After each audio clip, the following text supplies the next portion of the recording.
Hi, this is Dr. Toby, your host on health and wellness. Thank you for joining us. We have a great show lined up for you. Our guest is Miss Shannon Kelly. Miss Shannon Kelly is the medical office manager for a rheumatology practice in Flowood, Mississippi.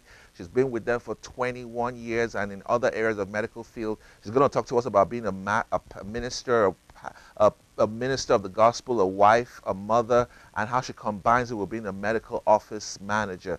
She went to school at the University of Phoenix for her bachelor's in healthcare administration, and then she went on to get her associate's degree from Hines Community College. She's going to be sharing her heart on ministry and why she's doing what she does, and she's been doing the same thing for 21, 22 years. You don't want to miss her story, and I believe it will be an encouragement to those of you who want to pursue similar goals. She's going to talk about her marriage of 10 years, her daughter, and how she combines her field with what she does in the ministry. It's a great show. You don't want to miss it. I believe it will take you to your next level. God bless you in Jesus' name.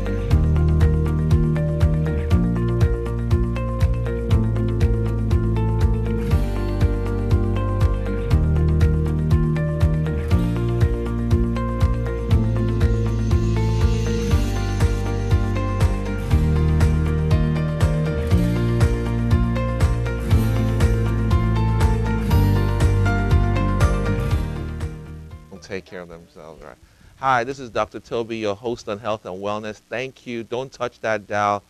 We've been talking with Miss Shannon Kelly. She's the medical office manager of a rheumatology practice in Flowood, Mississippi, and she's been doing that for almost 21, 22 years, and she's been sharing her experience as a medical staff in the medical setting and why she loves it so much. And I believe many of you have been blessed with her story and how she got to where she is. And today we're going to focus a bit on her family. Tell us a bit about where you were. You were born in, obviously, Mississippi. What home were you born into? Was it a Christian home? Was it I don't want to use the word pagan, but was it a Christian home where you were raised on prayer and the Bible? Were you born with, a father and a mother? How was your growing up like? I grew up in Pearl, Mississippi. Um, my grandfather was actually a preacher. Awesome. So we were always going, I've been going to church like ever since I can Your remember. paternal. That's your Yes, paternal. my paternal grandfather, my dad's dad was a preacher. And so we have been going to church like for as long as I can remember. He was more Baptist or? Yes, he was more of a Baptist, Okay. Baptist preacher, and they had a church on their land. So we used to go there. We used to go to church there. I was younger at the time. I was probably about 2 or 3, but we were going to church there under my grandfather, and my mom migrated to a church in Jackson when I was about 5.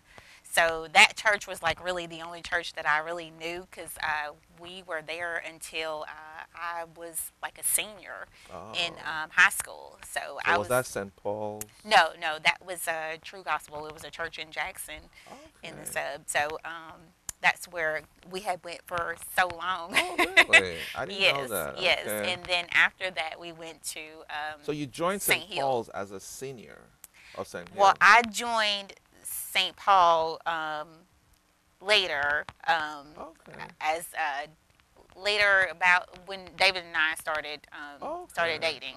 That's Oh. when I was more of St. Paul, but we met at St. Hill Okay. again. But you said True Gospel was a sister church to St. Hill? No, no, No, no, no. not It really. was just in the Kojic It's a circle Kojic of Okay. churches. Okay. So I had known about St. Hill at that time. When we left True Gospel, we went to St. Hill. My True mom. Gospel is not a Kojic church, right? It It's was a a Kojic Kojic church. Oh, Yes, really? it was a Okay. Kojic church.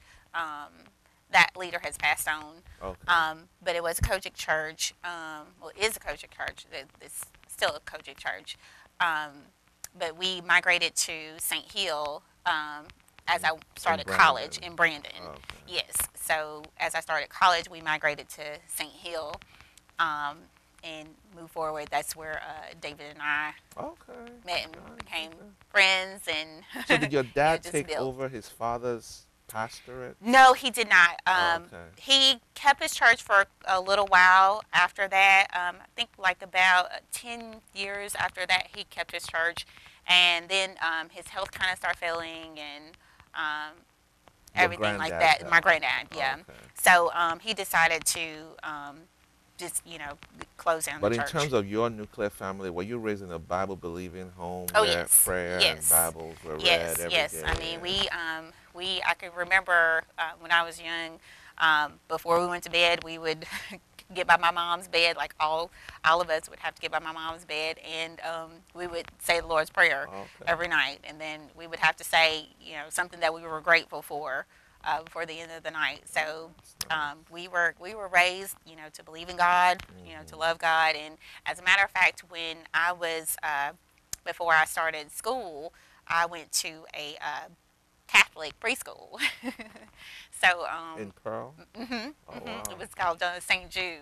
Oh wow. I went there and I had to go for 2 years because at that time you had to be 6 years old to start school. Mm, So I had to go twice because my birthday was late. okay. Wow. Now, tell my audience you've been married for 10, maybe hmm 11 years. I don't know hmm when your anniversary It's in is. April. Happy anniversary. So, what have you learned in the last 11 years of marriage? Because a lot of my viewers have not hit that milestone and they want to learn from you how you sustained your marriage to Elder David Kelly for 11 years. Nothing is honky dory, nothing is going to be smooth sailing, but the fact that you're still together tells us God is at work.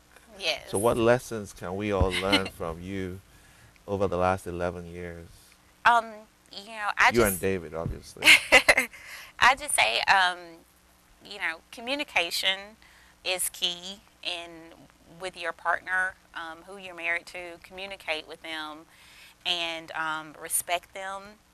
Just as if you're on your job, if you want respect from, someone that you work with, you're gonna have to gain them respect as well. Mm, So it works in your marriage as well, respecting your marriage and building each other up.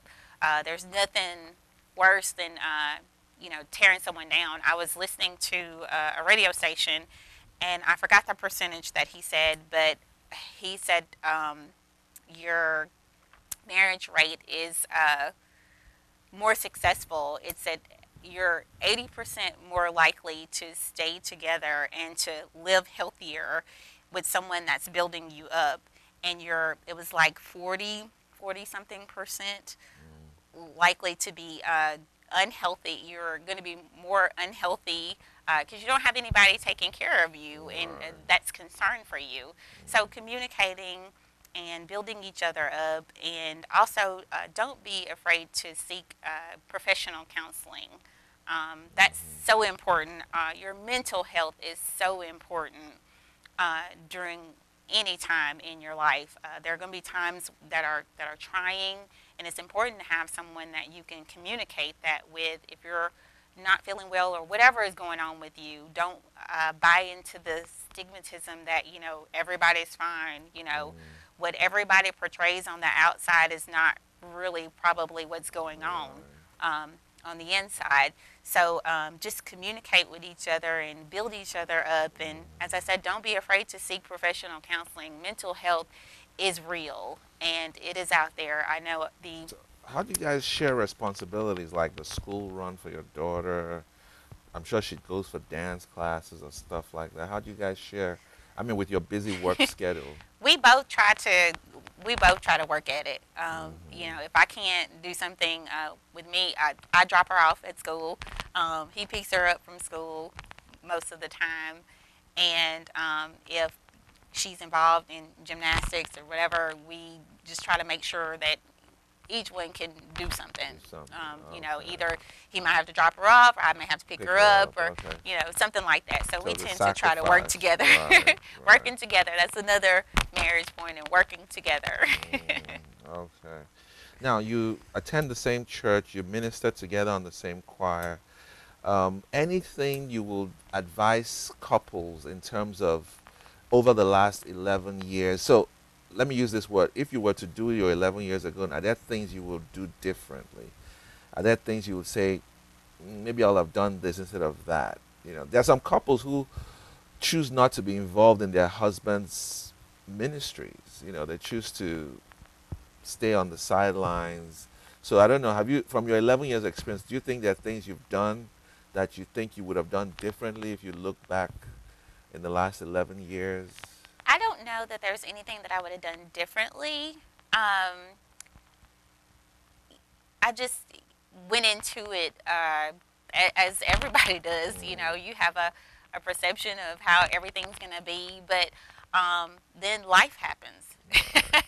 And as I said, I was in school at that time when we had gotten married. So I was focused on us, but I was also focused on school too. So there were just some things going on, but I don't think that there was anything that I would do differently. He had finished school, and so you know, looking and finding his place with a career and everything. Right. So we were. I can't say that there would be anything that I would do differently. Did your mom's career as a medical health worker influence you in going into medical office management? No, because I was working at that time Okay. when she was doing her career. So I was working at that time as uh, I wasn't an office manager, but I was working in a health records department at that Oh, time. So I kind of started from the bottom and kind okay. of just worked my way up. And did your dad, was he in the medical field? You didn't tell us what he No, no, did. no, no. My dad, he worked for a tire company. He was the one that would fix these 18 wheelers whenever they had a flat or something going on with their Oh. vehicle. He was always on call to go out there and fix them. So he was always um, working in that area. So when did you come to know Jesus as your Lord and Savior? When all this, you were as a teenager, as a toddler, as a young adult? I always been in church. Gosh, I mean, I could say all my life, I've been in church, but just really getting to know him and really being serious about him is like later in life where I was really serious because it was just one of those things as you some people know, you grow up in church, you kind of rebel Okay. against things. You're like, oh, why do I have to do this all the time? And at that point, we were going to church because when I was younger, we were going to church basically every day. 7 days a We week. were going basically every day. One night off, and that was still choir rehearsal. So you just kind of, in growing up in that life, you just kind of, I don't want to say rebel, but you just kind of be like, is all this really necessary? But you don't understand um, the true sacrifices and the true meanings. Um, but as I got older, I realized, I wanted to serve God. I just had an enlightenment. The other day, I was thinking about something in my life. I had an accident when I got my first car. I had an accident in it 2 days after I had gotten it, and the airbag came out and exploded, and it kind of burned my fingers and everything. And so I drove that car for a long time without an airbag and never had another accident. So that like showed me how much favor that God had over me and how He was watching over me, even though I knew the word growing up, um, read the Bible and everything. I really didn't know Him um, until then. I mean, I just saw His favor and faith all over my Well, life. it's a personal relationship. That's what I want to tell the audience. So faith is a personal relationship. Even if you grew up in church, you have to Mhm. come to a personal relationship with Jesus. Just like you have to know your partner personally. So let me ask a question. You have two brothers or two sisters? I have a sister and a brother. A sister and a brother. Uh-huh. Okay. How's your relationship growing up between all three of you, and where are they now? Yeah, we had a good relationship. Me and my brother and I are closer in age. We're like 23 months apart, so we're closer together. My sister is a little older than I am, and she kind of didn't hang around us as much. But my brother and I, we're really close. They live, all live around each other. Okay. We're really close, and we all go to church together. Our sister church, St. Hill, Uh, they're mainly members of that church, okay. and we all serve together in the music ministry within that church. It's a blessing that they're there. Hmm.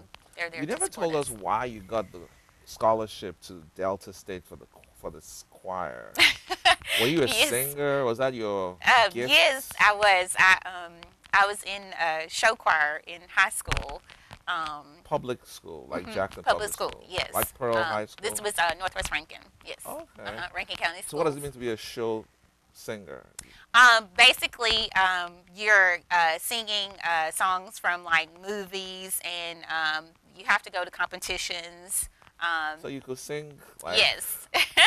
Let me think of one now. What's the famous like songs? We are the song, like the um, song of music, sounds of music. Sounds of Music. Is that a Yes, yes, classic one? yes. We would Okay. be singing songs like that. Any Disney We'll movie sing that came out. live on the sounds Sound of of. Music. Yes. So you used to sing that. Yes, Oh my we goodness. used to sing all kinds of songs. Every time a Disney movie came out, we were basically singing that song and performing that song. Show choir is more of a, it's kind of like regular choir, but you do more of performing in Dancing. show choir and dancing and things. Really? Yes, yes. So So like, it's fun. so in Delta State, you were part of like the band, maybe. Well, I was part of the show choir, and every year at Delta State, they used to have a choir competition. Oh, And it was really kind of good marketing for them because it was a way for them to get more students to see right. the campus. Number one, and number two, they had scouts there that were scoping out the Hmm. singers um, that were there performing. And so some of the competitions would be like it would be like SSA, which is first soprano, second soprano, and alto. So you would have to sing a song that they would give you, Okay. and you would have to perform it.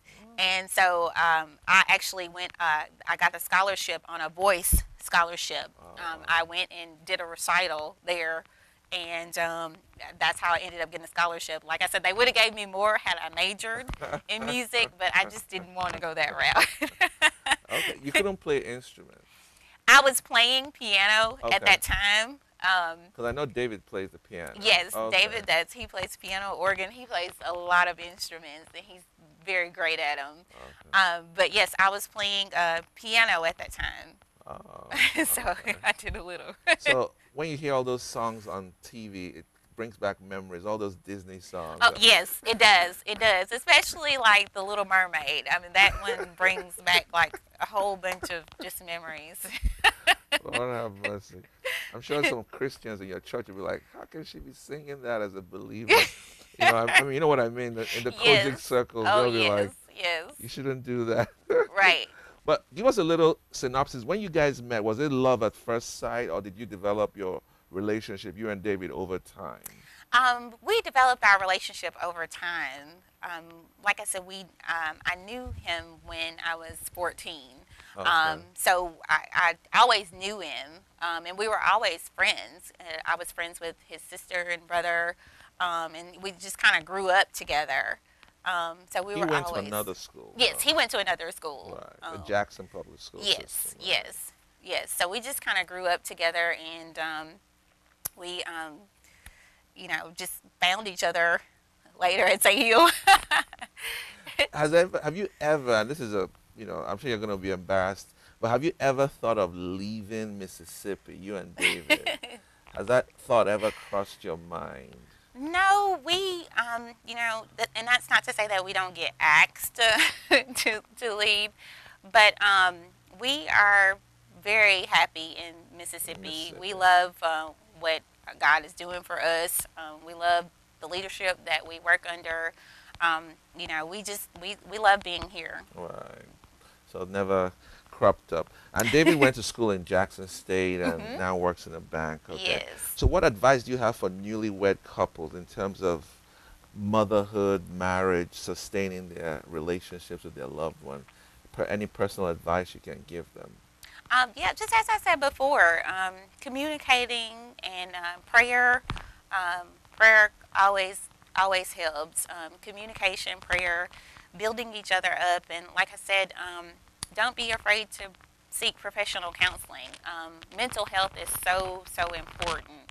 Our mental health is so important, and if someone is tearing that down, you're not going to be very productive. Um, a lot of there's a lot of stigmatism around the African American community specifically about mental health. Right. And sometimes you just need that person to talk to. Mm-hmm. It's more than a mother, more than a father, more than your sister, more than a friend to talk to. Sometimes you need someone that totally doesn't know you, and professionally, that can help you get to a better mental status.